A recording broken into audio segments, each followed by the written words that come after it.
I'm a mental health advocate, and as a mental health advocate, I think it's important to point out that when your son or your child tells you that they need help with a mental health issue like a depression, you don't laugh at your kid. It sounds common sense, but it's an initial reaction that a lot of people still have. And even how involved of a parent you are, if you laugh at your child when they say that, they will not go back to you and tell you any more mental health related issues. And it really is a sticking point in this case, Catherine, because what she did or didn't know about his need for mental health maybe was in that journal.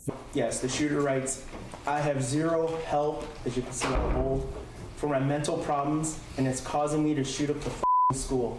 Could you read this passage, please? In this one, the shooter writes, I want help, but my parents don't listen to me, and I can't get any help. Can you read that? Yes. Shooter writes, my parents won't listen to me about help or therapist. Sir, in that journal, were there entries about the shooter's desire to obtain a 9mm handgun? Yes. Could you read those quotes, please? Yes. The shooter writes, I want to shoot up the school so badly. Soon, I'm going to buy a 9mm pistol. Sir, were there any passages regarding the shooter's plan for the actual shooting? Yes, there were. Can you read that, please? Yes. Shooter writes, I'm about to shoot up the school and spend the rest of my life in prison.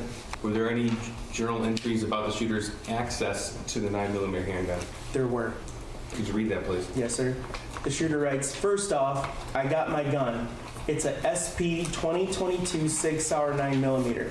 Second, the shooting is tomorrow. I have access to the gun and the ammo. I am fully committed to this now. So yeah, I'm going to prison for life. Catherine Lozardo here, Philip Hamilton. Catherine, as I'm watching this unfold, you're wondering when he writes something like, my parents won't listen to me. Obviously, it suggests that he's been talking to them, but we have the mom saying that really never happened. So what carries the day? Well, it's all about credibility right now that the jury has to weigh. Also, when Ethan was writing that in his journal, we have to think that he was writing it contemporaneously. And we usually rely more on evidence as to when a particular evidence or fact happened. And here he's writing it in his journal in different days at the time, unless he was planning to set up his parents at some point for the shooting, which I highly doubt.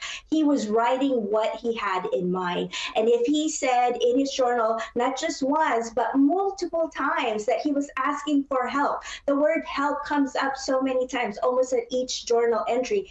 And on top of that, the scribble or the drawing that he did at the school on the day of the shooting, help me, that could not have been any more clearer that he needed mental health. Unfortunately, his parents did not provide that. And we now know why his mom laughed at her. We really need to take that seriously, whether it's your child, your friend, or anyone tells you they're depressed. Don't laugh. Take it seriously, please.